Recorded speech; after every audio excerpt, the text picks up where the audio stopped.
In this video, I will show you how to solve trig equations like this one by factoring. I'm seeing that we have the sine squared term, and then we have a plain old sine term. So probably we're going to end up factoring this as a binomial times a binomial. But first we need to move this term over to the left side of the equation. So I'm going to subtract 2 sine x from both sides of the equation, and I will have sine squared x minus 2 sine x plus 1 is equal to 0. Now we are ready to factor. When I factor, I always start with the first term. Sine squared x can only be factored as sine x times sine x. So that's pretty easy.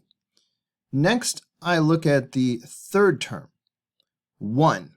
1 can only be factored as 1 times 1, so that's pretty easy. Next, I look at the inner terms and the outer terms. I'm multiplying here. So inner, I have sine x, okay, 1 times sine x, and outer, I have another sine x, okay, sine x times 1. So I've got inner and outer. Inner plus outer must equal the middle term. So my middle term is negative 2 sine x. So these have to somehow add up to negative 2 sine x. I can control whether or not these are positive or negative. So if I want to make negative 2 sine x, I need this to be negative and this to be negative. Together, that will make negative 2 sine x, because this is like negative 1 sine x and negative 1 sine x. So that translates into a negative here and another negative here. There's one more thing we have to check before we declare victory. Make sure that you are really getting a positive 1 when you multiply this. In other words, negative 1 times negative 1 is positive 1. So this works out, but you should always check that. It's now time to use the zero product property. If you have something times something equals 0, then at least one of these two factors will equal 0. So we can get solutions by setting each factor equal to 0. Normally I would set both factors equal to 0. But why am I not going to do that this time? Right, because they're the same, so that would be a waste of time. So I'm just going to write down the 1. So if I go ahead and solve this, I'm going to add 1 to both sides. So I have sine x is equal to 1. And normally I would say to myself, what is the reference angle? But in this case, there will be no reference angle, because this is going to be a quadrantal angle situation. What I mean is, over here I have 1, 0. Up here is 0, 1. Over here is negative 1, 0. And down here is 0, negative 1. Sine is the y value on the unit circle. I'm looking at the 0, the 1, the 0, and the negative 1, the y values. We want sine x to equal positive 1. So we want the y value to be positive 1. Looking around, that only happens right here. This is at pi over 2. So that tells me that x is equal to pi over 2. That is the only solution for problem number 7. Let's slide over to problem number 8. Again, I see the sine squared and then the sine term. This is probably going to factor as a binomial times a binomial. 2 sine squared x. That can only factor as 2 sine x times sine x. Next, I'm going to look at the final term, which is negative 3. I'm going to ignore the negative sign for now. I'm just looking at the number 3. 3 can only factor as 1 times 3. However, it matters whether I have the 3 here and the 1 here, or whether I have the 1 here and the 3 here. So this will take a little bit of trial and error, at least in your mind, if you're able to do this mentally. It's all about inner and outer terms. The inner terms, I have 1 times sine x, so that'll be 1 sine x. All right, it's just sine x, but I'm going to keep the 1 here to help me with my arithmetic. The outer terms, I'm talking about 2 sine x and 3. If you multiply those together, you get 6 sine x. So that's my inner and my outer. Inner plus outer must equal middle. And the middle is negative sine x. All right, or you could think of it as negative 1 sine x. I can control whether or not these are positive or negative. However, it doesn't matter whether I make these positive or negative. There's no way I'm going to get negative 1 out of it. If I add these, I get 7. If I subtract, I get 5. There's no way to get a 1. That means that this is not working with the 1 here and the 3 here. It must be the 3 here and the 1 here. Okay, so what will this make now?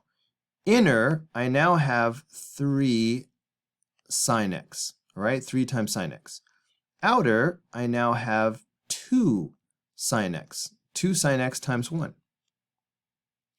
So the middle, of course, is still negative sine x, or negative 1 sine x. What do the signs need to be so that I will get negative 1 sine x when I combine like terms? I need a negative 3 and a positive 2. So here's my negative 3, and if I put a plus here, that will give me my positive 2. We need to check one last thing. We need to check this negative 3 over here. Let's make sure that we really get negative 3 when we multiply this times this. And we do. A negative times a positive is a negative, so that's working out great. I'm actually going to erase this because it's kind of in my way. So I want to do the zero product property. When you have something times something equals 0, you can get solutions by setting either one of them equal to 0. So either 2 sine x minus 3 is equal to 0, or sine x plus 1 is equal to 0. Either way, we're going to get some solutions. Let's add 3 to both sides. So I'm going to get 2 sine x is equal to 3. And then I'm going to divide both sides by 2. Interesting. So that's going to give me sine x is equal to 3 over 2. I'm hesitating because I know that 3 over 2 is 1.5. All right, so this is saying that sine x is 1.5. However, we learned a long time ago that sine is the y value on the unit circle. Okay, so the y values, that's the highs and lows here. So this is the unit circle. The radius is 1. So the sine function will have a maximum value of 1 right here at the top of the unit circle. And the sine function will have a minimum value of negative 1 at the bottom of the unit circle. Sine, there's no angle. The sine of any angle, there's no angle that will give me 1.5. All right, it's a maximum of 1 and a minimum of negative 1. So there's no solution to this little guy. All right, so I'm just going to put an X through that because this will not yield any solutions. Don't write the words no solution, because we don't have 2 separate equations here. We really have one equation. So if I am able to get a solution from this other part over here, then there will be a solution. So you can't write no solution and then have a solution over here as though this were two separate problems. It isn't. It's one problem. So this is a dead end. Just keep going. So subtracting 1 from both sides, we have sine x equals -1. All right, this is looking very promising. Again, we are not talking about reference angles. We are talking about quadrantal angles. Over here on the right, we have 1, 0. Up top, we have 0, 1. On the left, -1, 0. At the bottom, 0, -1. Sine is the y value on the unit circle. So, where is the y value equal to -1? That's only happening right here, my friend. And this is 3 pi over 2. So the only solution to problem number 8 is x equals 3 pi over 2.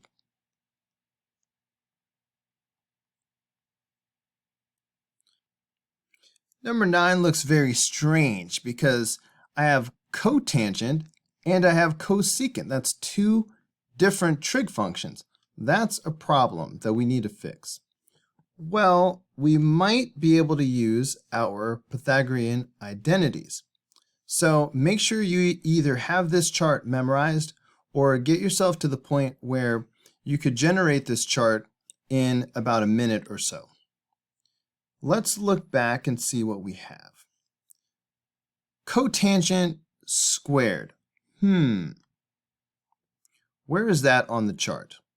It's right here in blue.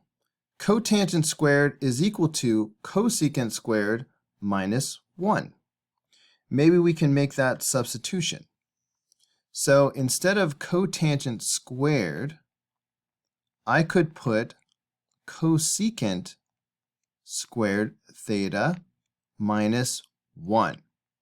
I'm just going to bring down everything else. So I still have 3 cosecant theta over here, and I have 3 plus over here. At least now I have one type of trig function all the way through. It's cosecant. Let's get everything on the left side of the equation. Actually, I'm noticing that we have like terms here and here. Let's go ahead and combine those. So I will have cosecant squared theta. Combining like terms, I have plus 2 is equal to 3 cosecant theta. Now we need to move this over here. All right, it belongs between these two terms. So I am subtracting 3 cosecant theta from both sides. And that will give me cosecant squared theta minus 3 cosecant theta plus 2 is equal to 0. This looks like something that we can factor as a binomial times a binomial. Let's see how we do. Cosecant squared can only be factored as cosecant times cosecant. 2 can only be factored as 1 times 2. Let's talk about inner and outer. Inner, we have 1 cosecant theta.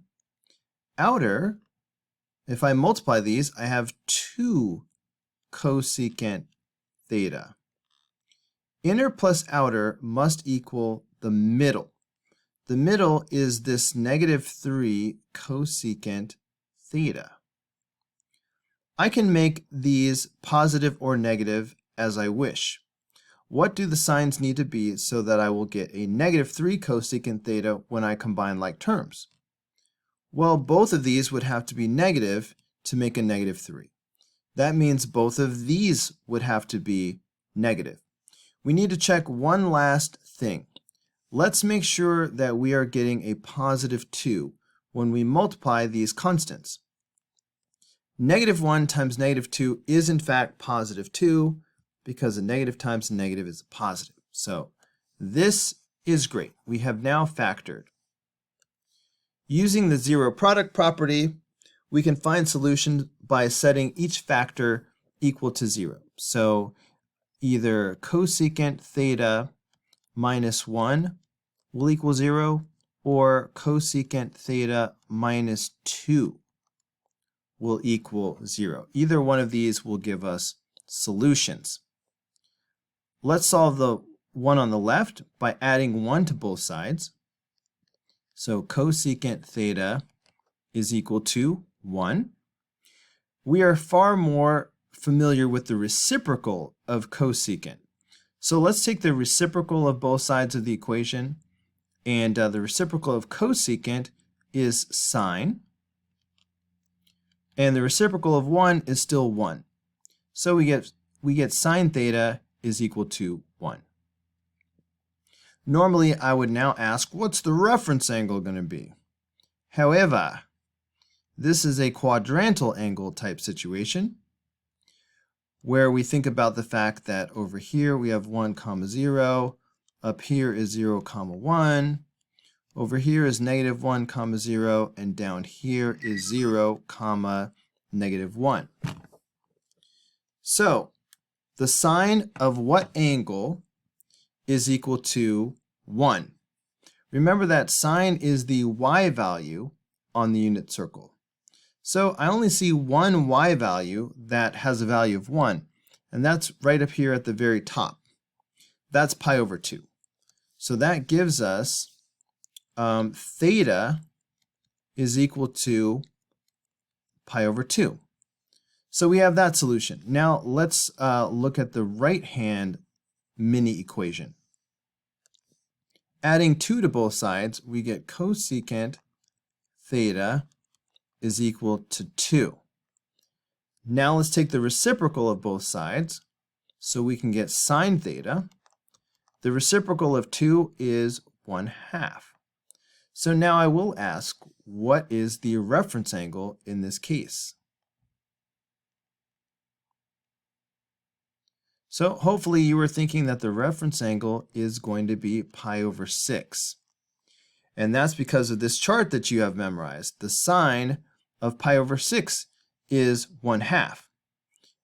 Whoops. And you had to ask yourself the sine of what angle is equal to 1/2. The answer is pi over 6. Well, there are 4 angles that have a reference angle of pi over 6. There's 1 in every quadrant. We will think of pi as being 6 pi over 6, and we will think of 2 pi as being 12 pi over 6. So that makes this 5 pi over 6, and down here we will have 7 pi over 6, and this over here will be 11 pi over 6. And of course in the first quadrant it's just pi over 6. The sine of any of these angles will be some type of 1/2. It's just that we will get a positive 1/2 in these two quadrants where the sine function is positive, and we will get negative 1/2 in these two quadrants. Since we want the sine of theta to equal positive 1/2, that means theta will equal 5 pi over 6 and pi over 6. So in addition to the pi over 2 that we already had, we will add pi over 6 and 5 pi over 6. So there are 3 solutions to problem number 9. You should always be on the lookout for common factors. So for problem number 10, I'm noticing that we have a common factor of cosine in both terms. So the easiest thing to do would be to factor out the GCF and put that cosine out in front of parentheses. So if I divide each term by that cosine, that's going to leave me with sine squared x minus 1 inside the parentheses.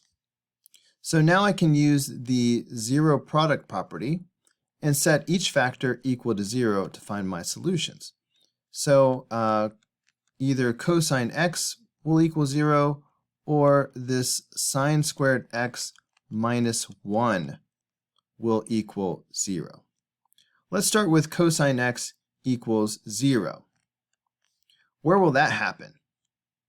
This is going to be a quadrantal angle type situation where we think about the fact that we have 1 comma 0 over here, 0 comma 1, negative 1 comma 0, and 0 comma negative 1. Cosine is the x value on the unit circle, so the question is, where is the x value equal to 0? 1. All right, there's an x value of 0. All right, there's another one. So these are the two places where cosine will equal 0. That's why the two solutions so far are x equals pi over 2 and 3 pi over 2. So we'll have pi over 2 and 3 pi over 2. All right, now let's consider the other little equation, sine squared x minus 1 equals 0. Let's add 1 to both sides. So then I will get sine squared x is equal to 1. And now I need to take the square root of both sides to kind of unsquare this. So that will give me sine x is equal to plus or minus 1.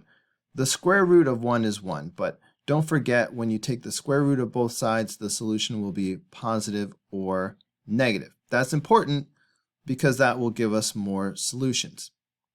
So again, this is not really a reference angle situation. This is a quadrantal angle type situation. So let's look at that picture again,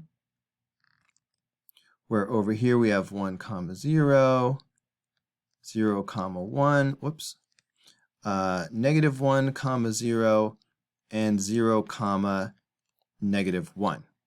Sine is the y value on the unit circle, so look at these y values. We want the y value to either be positive 1 or negative 1. So there's positive 1 and there's negative 1. Well, that's interesting. That's the same two values that we already had. So we don't actually get any new solutions here. So the two solutions that we already have, that's it. Pi over 2 and 3 pi over 2. All right, last one. Again, I'm noticing that we have a common factor. So we've got this GCF here. Let's go ahead and bring cosine out in front of the parentheses. So when you factor out a GCF, what you really are doing is you're dividing each term by that GCF. So that's what tells you what goes inside of the parentheses. So these cosines sort of cancel each other out, and you're left with this radical 3. And one of these cosines cancels out, but you still have a cosine left. Using the zero product property, we can set each one of these factors equal to 0. So we will have radical 3 minus 2 cosine x equals 0. Let's solve this little guy on the left first. Where is cosine equal to 0? I feel like we just did this on the previous problem. This is a quadrantal angle type situation. 1, 0, 0, 1, negative 1, 0, 0, comma, negative 1. Cosine is the x value on the unit circle. Where is it 0? That's going to be here and here. So that gives us x is equal to pi over 2 and 3 pi over 2. All right, so let's keep going with this part of the equation. Let us subtract radical 3 from both sides. So we will get negative 2 cosine x is equal to negative radical 3. Now let's divide both sides by negative 2. So that will give us cosine x equals positive radical 3 over 2. A negative divided by a negative is a positive. What is the reference angle in this situation? The reference angle is pi over 6. I'm hoping you were about to say. The reference angle is pi over 6. If you have memorized this chart, then you know that the cosine of pi over 6 is radical 3 over 2.